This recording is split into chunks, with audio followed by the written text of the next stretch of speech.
點解明明擺風水個運都仲係唔好嘅？點解人哋擺就有用，自己擺就好似冇反應？甚至有啲人擺完之後咧，反而覺得話間屋怪怪地喎。以前明明坐得定嘅，但係一翻到就心煩。以前瞓得着嘅，而家半夜係醒幾次屙尿啦可能。以前咧錢咧雖然唔多，但係總算留得住。而家又財嚟財去，個袋口好似穿咗個窿咁。更奇怪嘅係有陣時你會覺得，自從擺咗風水之後，運氣唔單止冇好，反而好似一級一級跌落去。於是好多人第一時間就會諗：係咪對面屋塊八卦鏡照住我？係咪對面樓反光射咗啲光入嚟破壞咗我個局？係咪隔離屋嘅人喺門口裝香搞到我屋企個氣場亂晒？係咪有人落咗我嘢，或者外面有煞啦？但係今日咧，我想講一個更麻煩、更加現實，亦都更加冇人想面對嘅答案。破你風水局嘅未必係出面嘅人，有陣時最容易破你局嘅，可能就係屋企人。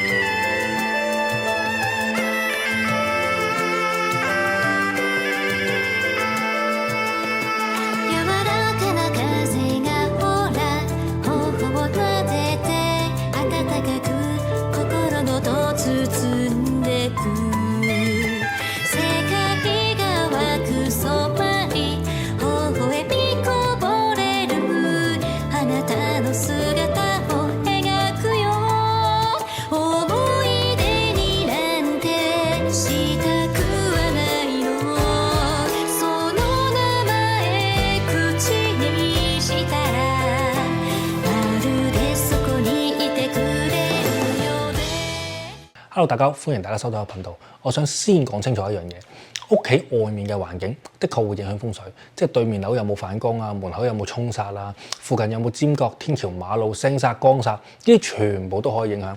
但問題係外面好多嘢根本就唔係我哋可以控制得到嘅。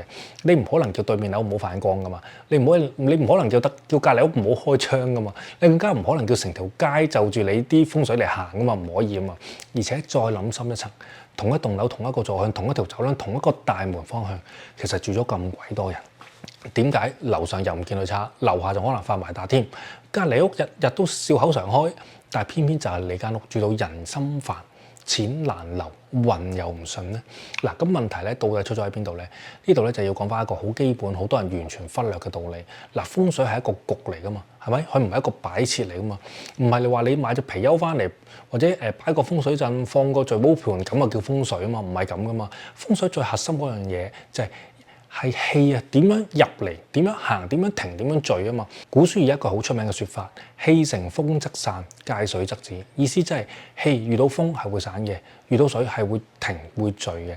所以風水咧唔係睇你擺咗幾多件嘢，而係睇你成間屋嘅氣有冇路行，有冇位聚，有冇地方塞死咗。嗱，舉個簡單嘅例子，假設你請咗師傅翻嚟啊，師傅幫你睇完啦，話你嗰條走廊係一條氣嘅路，前面要通，後面要收，左右要平衡。咁你又話你又好聽話啦，前後都擺咗風水物啦，個局咧好靚好靚。但係過咗一個月，屋企人就開始喺走廊放紙皮箱，再過2個星期，門口就堆滿咗鞋，之後有雜物、有遮、有吸塵機、有外賣袋，全部塞晒喺條路度。咁你擺幾多風水物都冇用啦，因為嗰條路唔單止係俾人行噶嘛，亦都係俾氣行噶嘛。氣口一塞，氣路一斷，後面你擺乜嘢都係廢嘅。你就算請幾百隻貔貅翻嚟幫你招財都招唔到啦，因為財氣連門口都入唔到嘛。隻貔貅喺入面只可以望住個門口，心諗：喂，大佬，你條路塞住咗喎，我點樣開工啊？呢個就係我之前成日講過一句啦。與其盲目擺風水，不如先了解風水。你明白咗風水其實係氣嘅流動，明白咗氣要入啊、要行啊、要聚啊、要停啊，你自然就會知道點樣保持一個局。嗱，好多人咧成日新年睇電視啦、睇運程書啦，聽人講話今年咧邊個方位旺財喎，邊個方位擺水，邊個方位放紅色，邊個方位放金色咁樣。跟住咧，屋企咧就擺到好似玄學百貨公司咁，貔貅有，水晶、銅錢、聚寶盤、葫蘆、八卦都有，招財貓仲有3隻，但係冇一樣係有用啊嘛。點解啊？因為佢根本唔明個基本道理。風水唔係你放咗乜嘢，係你間屋點樣運作啊？嗱，不過咧呢啲其實都唔係最大嘅問題。最大問題係咩咧？嗱，你喺度擺風水啦，屋企人喺度破風水，你想門口納氣。佢就喺門口擺晒成排鞋喺度啦嚇。你想個走廊通氣，佢就喺走廊度咧堆滿雜物。你想個明堂乾淨，但係咧將外賣袋啊、紙皮箱啊、舊報紙啊全部都放晒喺度。即係你想個最聚水聚財啦嚇，你想個位，佢就喺隔離同你玩呢個點香薰蠟燭、明火熱氣咁樣，你一邊係聚水，一邊係蒸光，係咪先？呢個真係精彩啊！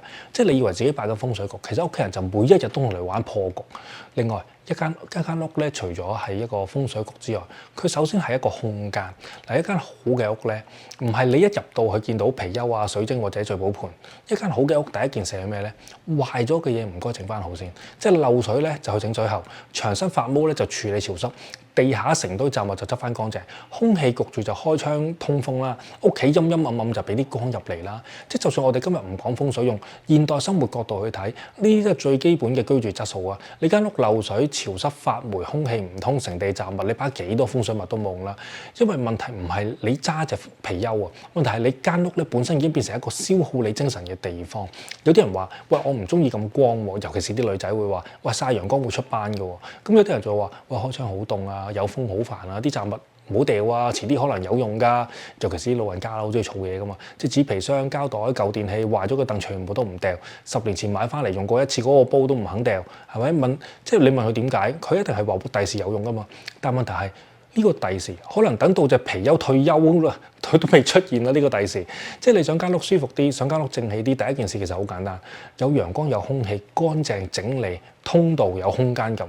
OK， 你幾時見過真正有錢嘅人嘅屋企啊，係污糟陰暗，雜物堆到成個倉咁嘅？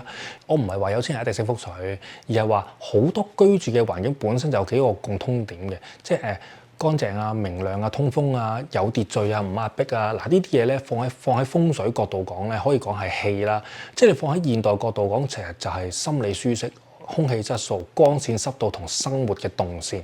你每一日翻屋企一開門就見到一堆鞋、一堆袋、一堆紙皮箱，你個人啊未坐低個心都煩咗一半啦。你每日咧瞓喺一間陰暗潮濕嘅房，牀邊咧就堆滿晒衫嘅。張台咧就全部都雜物、手機線、膠袋、舊單、飲完未掉嘅杯，全部溝埋晒一齊。你話自己瞓得唔好，咁其實你係唔需要怪人哋嗰啲咩八卦鏡啊、反光，唔係咯，係你搞掂你自己先啦。可能你間房入邊嗰啲雜物已經夠搞你間屋嘅風水㗎啦。所以咧，我成日都講風水唔係叫你為咗個格局就完全犧牲自己生命，唔係。但係你都唔可以一邊話我照間屋風水好啊，但另一邊咧就將間屋搞到咧又陰暗、又局促、又混亂、又潮濕。即係你想有水聚財，但係你水喉都漏水唔整嘅。即係你想有木氣生發，但係植物枯死咗你都唔理嘅。即係你想火氣明亮，但係成間屋長期拉晒窗簾，暗到好似要召喚祖先咁。即係你想有土氣穩定，但係你地下亂到連路都冇得行。你想金氣清爽，但係你屋企咧每個角落都堆滿雜物。咁你話啦，你個五行係點樣平衡㗎？嗱，真正屋企風水咧，應該係先將個空間打理好先令到間屋有光、有風啊、乾淨啊、整齊啊、舒服啊，住落去唔壓迫啊。然後咧，你再去按需求擺翻風水物去加強五行，調整格局，補翻個不足，咁樣先叫風水啊嘛。唔係一間屋本身已經亂到成個災場咁，然後再叫你擺隻貔貅幫你鎮災啊嘛，大佬啊！然後仲要期待佢幫你開運喎，隻貔貅都想辭職啦。咁點解呢條片咧，我會想講風水基本中嘅最基本咧？因為有一個朋友咧問咗我個問題，佢問我屋企度大門對住咗個房門係咪唔好喎？咁我聽完之後第一個反應就話：大門對風水，我可以傾下偈嘅。咁氣直入直出啊、私隱啊、睡眠啊、氣流全部都可以吹到水啊，咁就吹水啦。咁就話：喂，影張相俾我睇下先啦。點知佢張相一 send 過嚟，我真係呆咗幾秒。我以為咧自己睇緊呢個垃圾房嘅現場直播啊！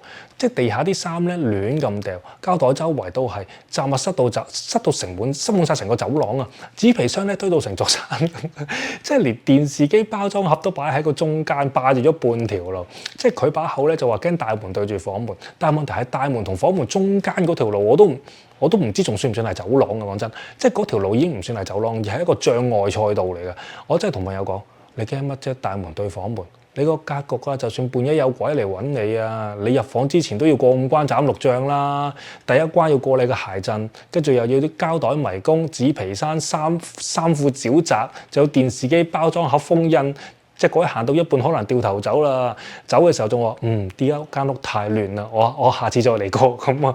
另外咧，仲有一個咧好常見嘅屋企人破局嘅方式，就係咧間屋住下，突然之間咧多咗啲本來冇嘅嘢。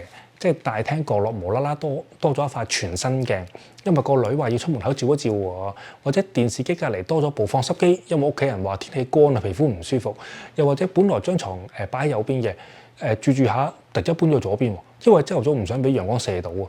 咁我唔係話屋企唔可以因應生活需要去調整，其實係可以嘅。但係如果你真係信風水嘅話，你要明白一件事，風水係一個局。一個局最怕嘅唔係冇嘢擺，係擺好咗之後，日日俾人改。即係你年頭揾個師傅翻嚟擺好個風水啦，本來方位、動線、光、風水、火、鏡、床、櫃嗰啲全部計過晒，搞掂。點知2個月之後，中間無啦啦多咗個櫃，再過1個月角落頭多咗塊鏡，再過一排財位附近多咗張台，之後又話屋企唔夠濕，無啦啦電視機櫃隔離放個放濕機。咁你就真係唔好問點解我明明擺咗風水反而衰過之前，因為你擺嘅係風水，但係你屋企人做嘅係即場同你改咗個圖則。你揾人年頭幫你砌好咗成個局，但係屋企人就好似裝修師傅突然之間發癲咁啊，同你拆幅牆，聽日同你加塊鏡，後日搬咗張床，但後日再塞埋個櫃咁樣，咁個局仲點樣成局呢？嗱，所以我會建議，如果真係要大改格局嘅話，最好唔好喺年中無啦啦亂喐，等到年尾大掃除嘅時候或者之前啦，當成一次重新整理、重新規劃，到時咧要執啊、要掉啊、要搬要改，一次過諗清楚佢，即係唔好今日見到一樣又加一樣，聽日見到唔順眼又搬走佢，後日聽到人哋網上面啊、小紅書話喂旺財啊咁樣，咁你無啦啦就擺啲嘢喺度照做。嗱，我再講一次，風水係一個局，唔係精品擺設，更加唔係 RPG 遊戲入面嗰啲裝備欄，唔係咧今日東邊擺隻招財貓就加10點攻擊力，聽日西邊擺個4面神就加20點防禦力，後日咧東南位咧擺個聚寶盤先，再攞幾廿盞射燈射住佢，咁我就金錢爆擊啦咁樣。唔係咁玩嘅，大佬。如果你當風水係玩下嘅話，咁間屋回應你嘅運氣好多時候都係玩下。最麻煩嘅係人哋可能已經幫你計算好噶啦。嗱，邊個方位今年要靜，邊個方位唔好喐，邊個方位唔好有水，邊個方位唔好有火，邊個地方最好咧就保持乾淨、空曠同埋安定。但係你今日睇小紅書，有人話喂風扇咧吹財位會旺財，你即刻買把風扇喺度吹。聽日睇 IG，有人話喂東南偏南放個聚寶盤，再加盞燈咧射住就會吹財，你即刻買一堆嘢翻嚟擺。後日咧，有人話擺塊鏡就可以放大財氣，你又真係就喺度擺塊鏡，結果成間屋變咗係乜咧？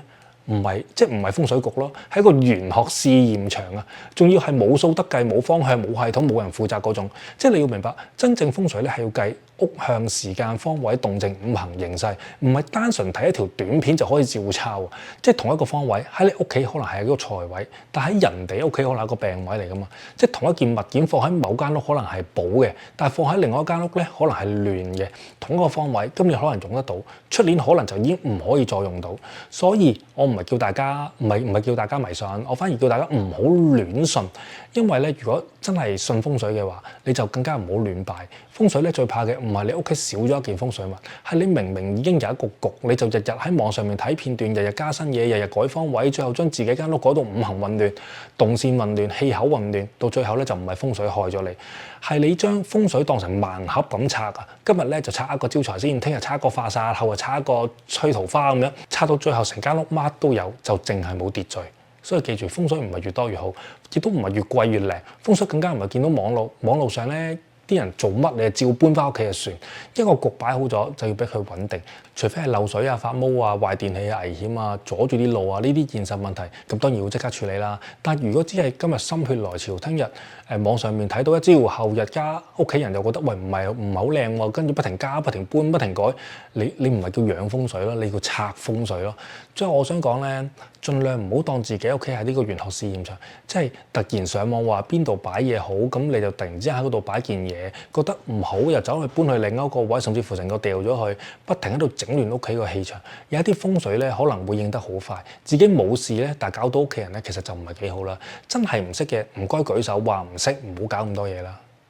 哇，同大家分享一下先。嗱，我最近咧出版咗一本電子書，就叫做《把快樂還給自己，活在當下》。內容咧係我一路收集同埋反思，點樣可以令到個心靜翻落嚟嘅一啲小練習同埋體驗。如果你覺得有共鳴嘅話，買翻本睇下都無妨啊，係咪先？唔買唔緊要㗎嚇，幫我喺嗰啲網上評論咧就話評論好睇啊，好好睇啊咁，我已經好開心㗎啦。咁所有連結咧都已經喺影片簡介嗰度㗎啦，多謝大家。咁多位朋友，我會留喺美國一段時間，有冇加州嘅朋友或者三藩市嘅朋友咧，可以 email 我嘅，咁約下我，等我再了解更加多美國嘅事，好冇？多謝你哋。頻道嘅觀眾朋友，小弟誠意邀請散落世界各地嘅你。只要如果你中意玄學或者法科，或者對各種靈異故事特別有興趣嘅話，我都好歡迎你哋加入我嘅 WhatsApp 群組，一齊分享自己嘅親身經歷同埋感受，亦都可以俾我啦收集更加多靈異或者神棍嘅故事，等我可以分享上 YouTube 俾唔同嘅朋友知道啦。咁我哋個連結咧就已經喺影片簡介嗰度啦，等緊你哋啊！